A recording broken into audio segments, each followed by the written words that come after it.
Munchkins and viewers alike, it's me Munchie. Today I have quite a bit of talking to do, and I have to say it's good talking just because I happen to have found something precious as well as devilish at the same time, and I'll get into the reason why I think it's devilish, but it's not this poor thing's fault. Now, where am I going with this? I am going to take you back about 2 Saturdays ago from this day, which obviously you're not going to see in time, but just bear with me. 2 weeks ago, I came home from work, and instead of going to PAX West, aka PAX Prime like it used to be, I decided to go and work just because I really do need the money, and we didn't really have enough time to plan for PAX West, so I didn't go at all. So it was the PAX West weekend, and I was coming home from work. I came home from work, I went out to walk my dog, and instead of going the usual route that I normally take when walking my dog, I decided to go to the left instead of to the right. I don't know what brought me to the decision making of going left,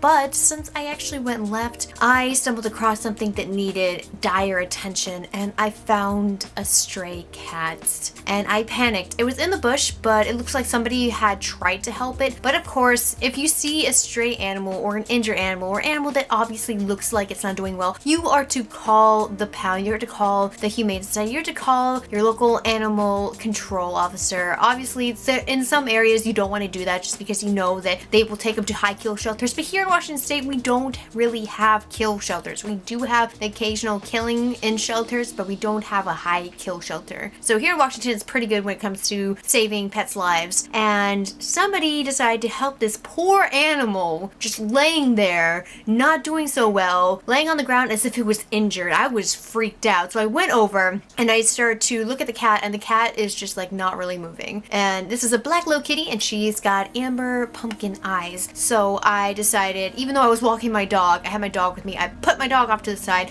I looked at the cat, I felt the cat, and immediately I was like, no, I have to take this cat. This cat needs to go somewhere. So I picked up the cat, even though there was things there. Obviously there was nothing in its bowl, and I just decided to get up and go. So I got up and go, I went to my apartment, I told my sweetie, oh my god, I found this cat. This cat is not well. This cat is emaciated, it is skinny. The coat surprisingly was really beautiful, and there was nothing wrong with that. And I was like, okay, I don't know what's wrong, we need to take it to a vet. Obviously at that time we did not have money for a vet, but I was so heartbroken. So what I did for the next day was I decided to leave the kitty in the bathroom, gave it all the essentials. It was just starving. It's just saw food and it started eating the food really fast, and it broke my heart because this poor kitty is not doing well. And I noticed there was a few problems with it besides just being left out and being skinny. It had trouble eating. It started to wheeze when it would eat, and then after a while, after it was eating for a little bit, it's like it stopped, not because it was done, but because the wheezing got too strong. As well as it looked like it had trouble going to the bathroom, but that could be because it had no fiber, no protein, no nutrition in its diet, so it was probably straining to even let something out. This cat was kind of lethargic. It was bobbing its head up and down, and its back hind legs were trembling, but this cat had so much energy. Like, this cat was walking for a few minutes and then started to lay down right afterwards. She looked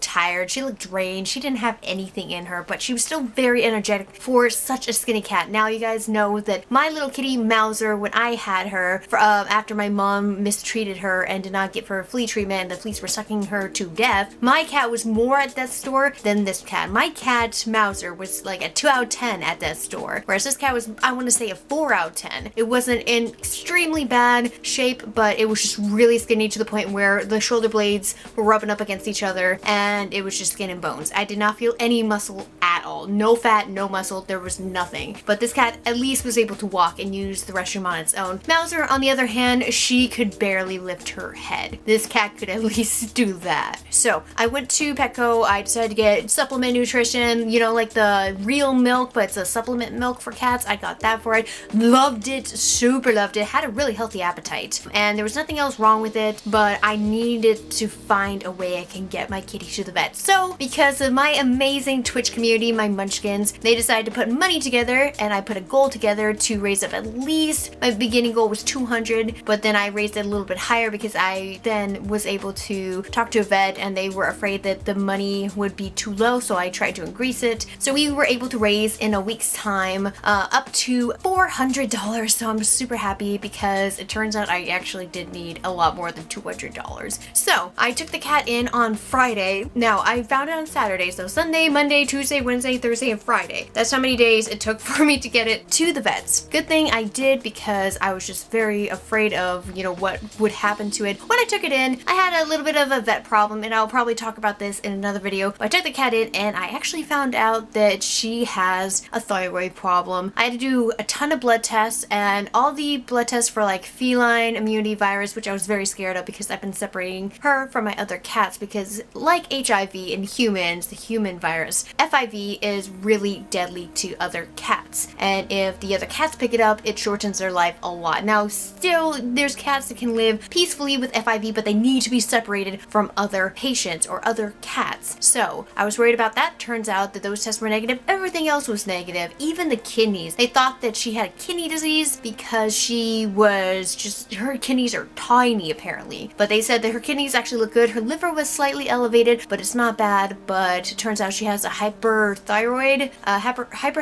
yeah, something like that. Hyperthyroidism, oh my goodness, words. Pretty much she has an overactive thyroid and it was not treated, as well as he did tell me about why her head's bobbling. Apparently when she was a kitten, she had brain damage from a viral infection that apparently was not treated, so that made me really upset. As well as she might have a respiratory infection, so there's that. And she is a female. I already established that she was a female, but she's a female. She has amazing teeth for being a 10-year-old cat. I did not know. I thought she was at least 3 years old, but she doesn't look like it. And if you guys are wondering who this little kitty is named, I decided to give it a name just because I've been looking for a very long time for an owner. And of course, there has been no owner to claim this cat, and every time I look online, it's never the cat that fits the description. But I decided to name her Pumpkin, and the reason why is because fall's around the corner. I love fall. She reminds me of fall. I know she's a black cat, so why name a black cat Pumpkin? Her eyes are pumpkin. When you look at them, they are pumpkin. They are gorgeous. They remind you of Halloween, and pumpkins remind me of Halloween more than, you know, anything else. And to be quite honest, I don't want to name a cat Pumpkin just because it's like, it's just overdone. You know how many cats that are orange that are named Pumpkin? Thousands.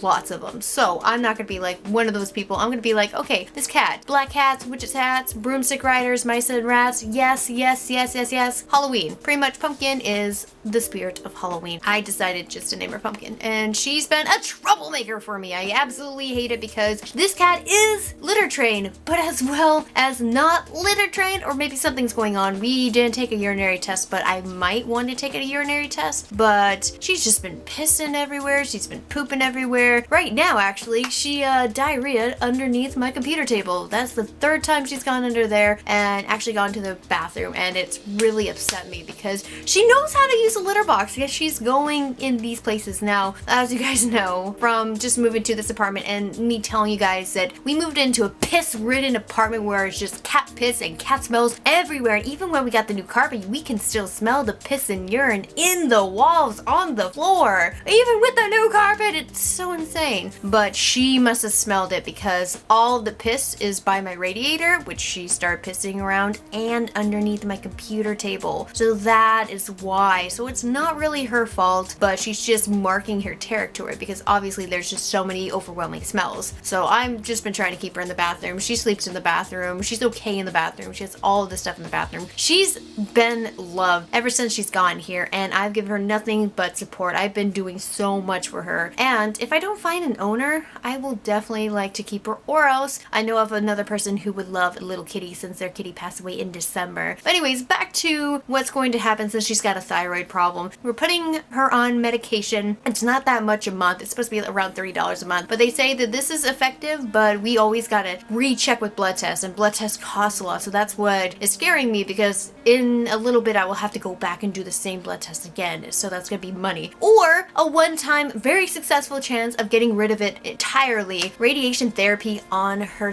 thyroid. Now that has a really good success rate and it's one time, but it costs $1,500 to $1,900. So I decided not to choose that second option, but he did give it to me just so that maybe in the future, if I was able to do another fundraiser, I could get to that goal, but it would just take forever. But for right now, we need to tackle it now so that her kidneys don't take on too much damage, her liver returns back to normal, and their thyroid will hopefully function normally. You guys know that thyroid problems normally means that you have to be on medication for the rest of your life. I'm not so sure. The vet was not very clear about that with cats, but it sounds like it would eventually go away, but honestly, I don't think it will. But I am keeping an eye on her. And as for looking actively, I have posted a bulletin on Craigslist and I put it in different areas, pets as well as lost and found. I was not descriptive because I want people to describe their cats to me, because you know how many ill and crazy-minded people there are. It says, oh yeah, this is my cat, and then they torture them. They do terrible things to them. They sell them, they put them in dog fighting rings, and they abuse them. So I said, describe this cat perfectly. I gave options, and so far there was only one that came close, but sadly that cat was a male. So that's also a good thing, because if they say, oh, you got my cat, you must got my cat, oh, my cat is a male, then I know it's not that. And also this cat has really unique features, and if they tell me around the age of how old their cat is, since the vet told me around how old this cat is, most of the people that have been contacting me say that their cat is just 1 to 3 years old. So that's another thing. So that's an idea for any one of you out there that has ever found an animal. Definitely, if you post something, don't post the picture, don't,